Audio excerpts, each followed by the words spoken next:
ప్రపంచంలో గ్యాంగ్స్టర్లు చాలా మంది ఉంటారు. కానీ ఒక దేశం మొత్తాన్ని తన గుప్పిట్లో ఉంచుకొని అగ్రరాజ్యాలనే గడగడలాడించే మొనగాడు ఒక్కడే ఉంటాడు. నరాచీకి రాఖీభాయ్ ఎలాగో ఇరాన్ మిలిటరీకి మహమ్మద్ బాగేరి అలా. అతను మాట్లాడితే వార్నింగ్, అతను సైలెంట్గా ఉంటే అది యుద్ధానికి సంకేతం. గల్ఫ్ దేశాల సుల్తాన్, టెహరాన్ సామ్రాజ్యానికి అసలైన సుప్రీం కమాండర్ బాగేరి హిస్టరీ వింటే సాక్షాత్తు ఆ రాఖీభాయ్ కూడా ఫిదా అవ్వాల్సిందే.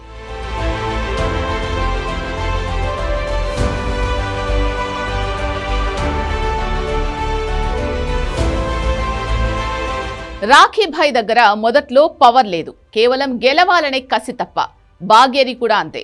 1980లో ఇరాక్ యుద్ధం మొదలైనప్పుడు అతను ఒక సాదా సీదా కుర్రాడు.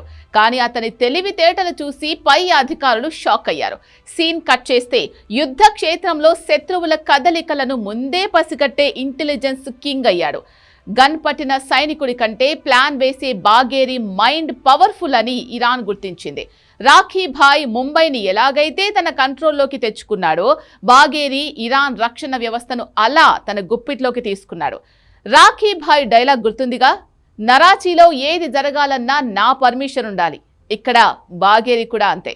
అమెరికా డ్రోన్ ఇరాన్ గగనతలంలోకి వస్తే బాగేరి కన్ను పడితే చాలు అది కూలిపోవాల్సిందే. ఇజ్రాయెల్ మీద క్షిపణుల వర్షం కురవాలన్నా, సముద్రంలో నౌకలు బందీ అవ్వాలన్నా బాగేరి సంతకం పడాల్సిందే. ఆయన వేసే ప్లాన్ ముందు CIA, మొసాద్ లాంటి సంస్థలే తల వంచుతాయి. He does not follow the rules, he makes them.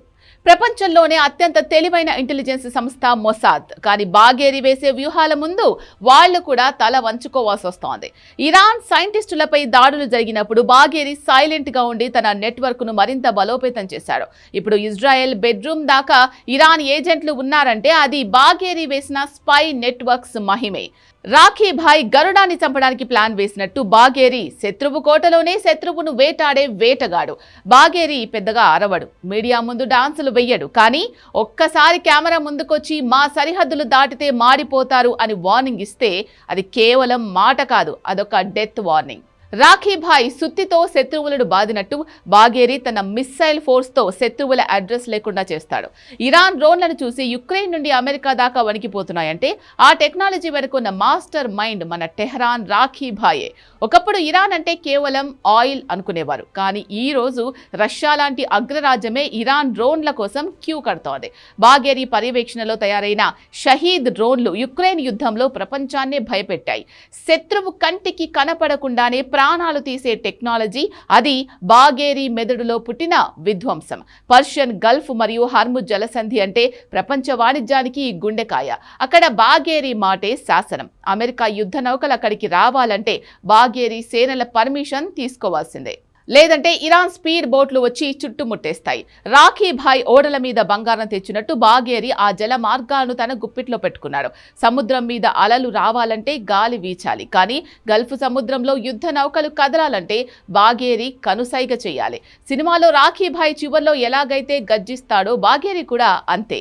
ఆయన రూమ్లో కూర్చొని ఒక్క ఫోన్ కాల్ చేస్తే చాలు, పశ్చిమాసియా మొత్తం మంటల్లో తగలబడుతుంది. ఆయన చూపులో ఒక పవర్ ఉంది, ఆయన నడకలో ఒక గంభీరత్వం ఉంది. ఇజ్రాయెల్కి రాత్రిపూట నిద్ర లేకుండా చేస్తున్న వ్యక్తి ఎవరు అంటే రక్షణ నిపుణులందరూ చెప్పే పేరు మహమ్మద్ బాగేరి.